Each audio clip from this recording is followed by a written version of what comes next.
a word kept popping into my thought life, occurring, and the word was Decapolis.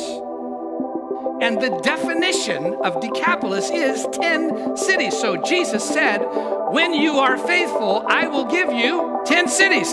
Decapolis is a place of huge spiritual need. And it's a place where miracles take place, where Jesus touches the brokenness and the pain of people's lives. We have to pray and really seek the face of the Lord. But one thing I know, that God is talking to us, not about a city. He's talking to us about cities.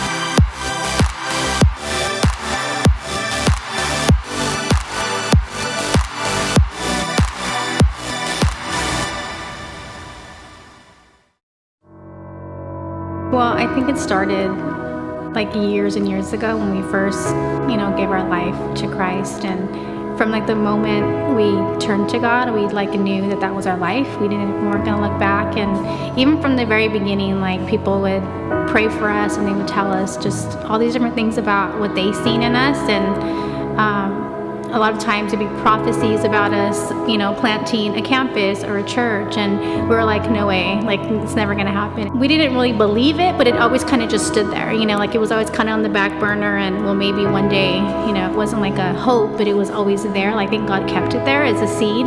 Years later, as we're at Gateway and we're serving there, when, for years, Pastor David got a vision from God about 10 cities, and when he shared it with the congregation and with us, something in us kind of just like came alive again. I think that back burner thing like came, to the forefront.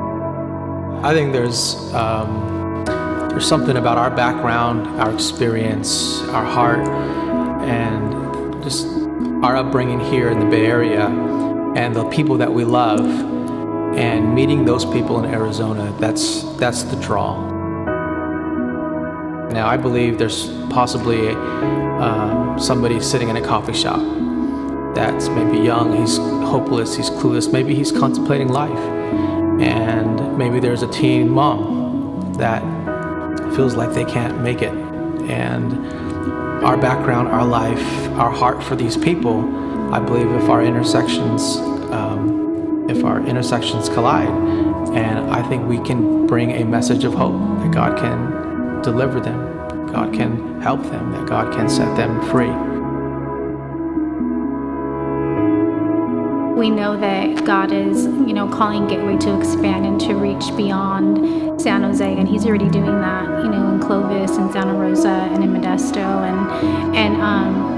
and when we visited Arizona, even just like last year, most recently, we felt like God was saying, this is a city, that I have people that are in need, spiritual need, people that are lost, that really need to find healing and freedom, and not just that, but really discipleship and growing in the Word and growing in faith and learning what it means to live free and not to continue to, be in the same cycles of destruction. And I think, again, because we came from that, we have such a heart to see people like free, to see people experience what it really means to live a life that God intended for them. We hope to see a thriving local church where people can come and be a part of a transformed life. And a transformed life is someone that's choosing to better themselves by following Christ, being a disciple of Christ, and as they are transformed, they are helping others transform.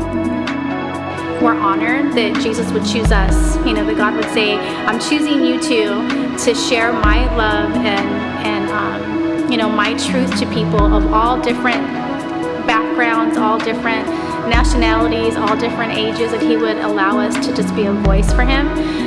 That's amazing.